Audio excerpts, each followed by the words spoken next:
بسم اللہ الرحمن الرحیم۔ عزیز طلبہ، میں ظفر علی الکریم پبلک ہائی اسکول شعبہ اردو سے آپ سے مخاطب ہوں۔ ہم نے مولانا شبلی نعمانی کے تعارف کا آغاز کیا تھا، اس میں سے کچھ حصہ ہو چکا، اس کے آج دوسرے حصے کی طرف بڑھ رہے ہیں۔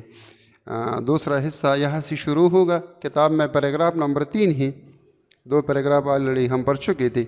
مولانا شبلی نعمانی نے تاریخی سوانح عمری کے ذریعے مسلمانوں کو ان کی سنہری ماضی کی یاد دلا کر مستقبل کی تعمیر پر ابھارنے کی کوشش کی۔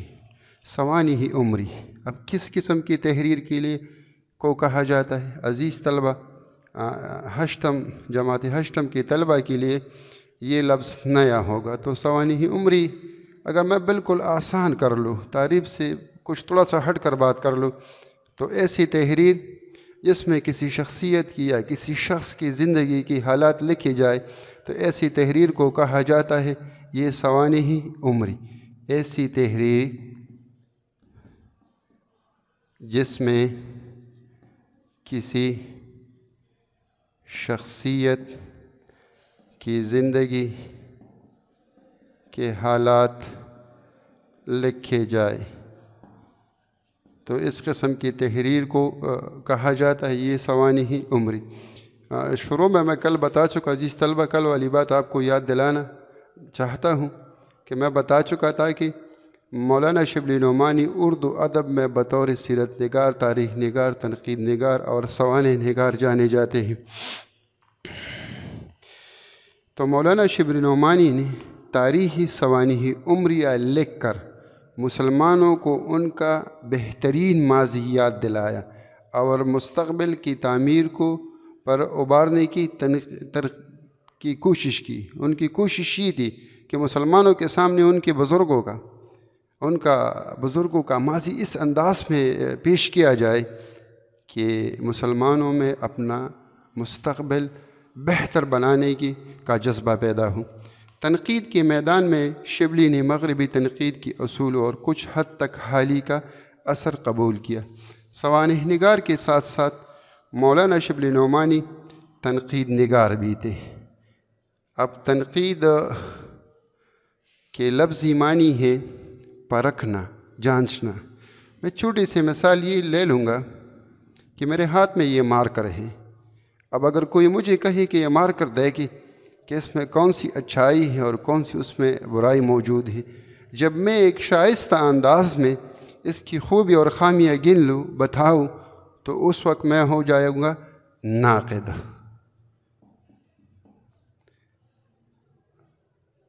عزیز طلبہ، اس طرح اہل زبان یا زبان کے ماہر جب کسی بھی تحریر کی اچھائی اور برائیاں بتاتے ہیں تو اس کو کہا جاتا ہے یہ تنقید نگار ہے۔ میں اور آپ اگر کسی چیز کی اچھائی برائی بیان کر لے تو ہم تنقید نگار تو نہیں بنتے ہیں، البتہ ناقد ضرور کہلاتے ہیں، اور ہر شخص اپنی جگہ ایک ناقد ہوتا ہے۔ تو تنقید کے میدان میں شبلی نے کچھ حد تک مغربی اصولوں کا اثر لیا تھا اور کچھ حد تک اس پر مولانا الطاف حسین حالی کا اثر بھی موجود تھا، کیونکہ مولانا شبلی نعمانی کو، مولانا الطاف حسین حالی کو کہا جاتا ہے کہ اردو کے پہلے باقاعدہ تنقید نگار ہیں، مگر ان کا مزاج خالص مشرقی تھا۔ وہ کسی بھی وقت مغرب کی تہذیب اور اس کی علم ادب سے مرغوب نہیں ہوتے، مگر مزاج کے لحاظ سے مولانا شبلی خالص مشرقی تھے اور کسی بھی وقت مغرب کی تہذیب سے اور ان کی علم و ادب سے متاثر نہیں ہوتے۔ لفظ ہے مرغوب، معنی ہے متاثر ہونا۔ ان کا شمار سر سید کے رفقاء اور اردو کی عناصر ہمسہ میں ہوتا ہے۔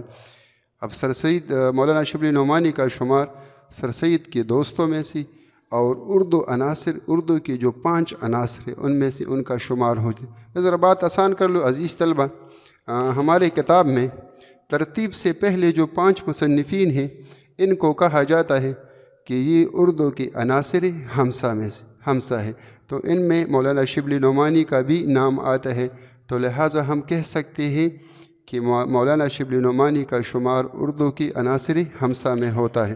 5 عناصر ہمسہ معنی ہے 5 عناصر۔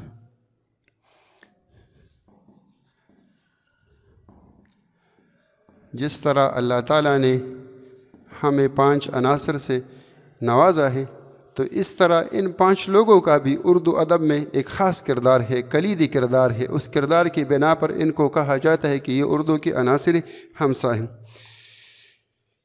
ان کی تحریروں میں ادب کا پہلو، مقصدی پہلو نمایاں ہے۔ جو کچھ لکھتے ہیں اس میں ادب پہلو ضرور ہوتا ہے۔ ان کا نصب العین یہ ہے کہ مسلمانوں کی تہذیب اور تاریخ کو نئے لوگوں کے سامنے اس انداز میں پیش کیا جائے کہ ان کے دل میں اپنے ماضی کے متعلق خود اعتمادی پیدا ہو۔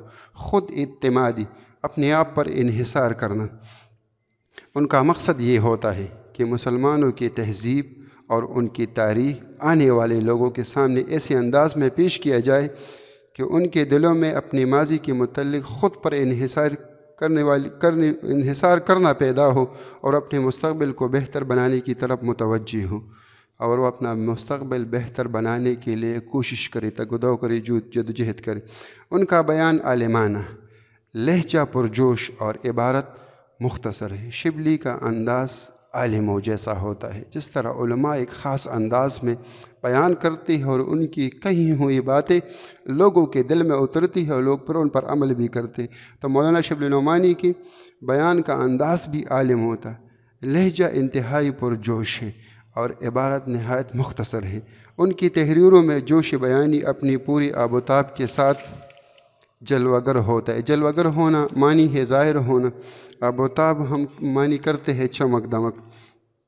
ان کی تحریروں میں جوش بیانی ہوتی ہے۔ میں بات کو آسان کر لوں گا کہ ان کی تحریروں میں جوش بیانی پا جاتی ہے۔ انہی الفاظ کی برمحل استعمال پر پوری قدرت حاصل ہے۔ وہ الفاظ کا ایک خاص انداز میں استعمال کرتے، وہ موتی چنتے اور پروتے بہترین الفاظ استعمال کرتے ہیں اور ایک ایسے انداز میں اس کو استعمال کرتے ہیں جس طرح موتیاں ایک دوسرے کے ساتھ جڑی ہوئی۔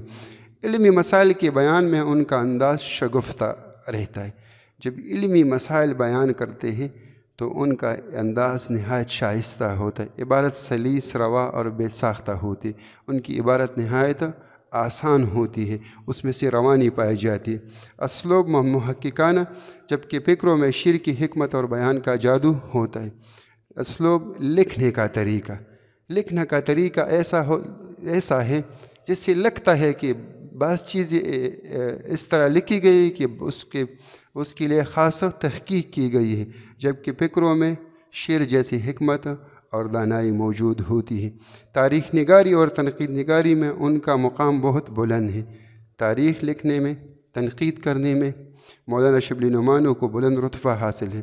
شبلی کی نمایاں تصانیف بھی ہے۔ یہاں پہ عزیز طلبہ کتاب میں کہ صفحہ نمبر 6 پر مولانا شبلی نعمانی کی چند تصانیف کی نام دی گئی ہیں۔ ان میں ہے سیرت نعمان، الفاروق، المامون، سوانح مولانا روم، الغزالی، اورنگزیب عالمگیر پر ایک نظر، سیرت النبی، شعر عجم، موازنہ انیس و دبیر، سفرنامہ روم اور مصر و شام۔ ان کا سب سے بڑا علمی کارنامہ سیرت النبی صلی اللہ علیہ وسلم۔ میں پہلے لیکچر میں بتا چکا تھا کہ مولانا شبلی نعمانی کا جو سب سے بڑا علمی کارنامہ ہے وہ سیرت النبی صلی اللہ علیہ وسلم لکھنا ہے، جس کی انہوں نے ابھی 2 ہی جلدیں لکھی تھی کہ موت نے ہاتھ سے قلم چھین لیا۔ صرف 2 جلدیں اس کی لکھی تھی کہ مولانا شبلی نعمانی انتقال کر گئے۔ سیرت النبی صلی اللہ علیہ وسلم کی باقی 4 جلدیں شبلی کے لائق شاگرد مولانا سید سلمان ندوی نے مرتب کرنا، لکھنا۔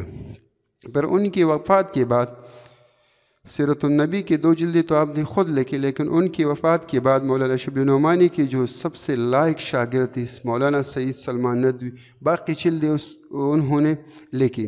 شبلی نے 1914 میں وفات پائی اور مولانا شبلی نعمانی 1914 میں اس دنیا سے رخصت ہونے لگے۔ عزیز طلبہ،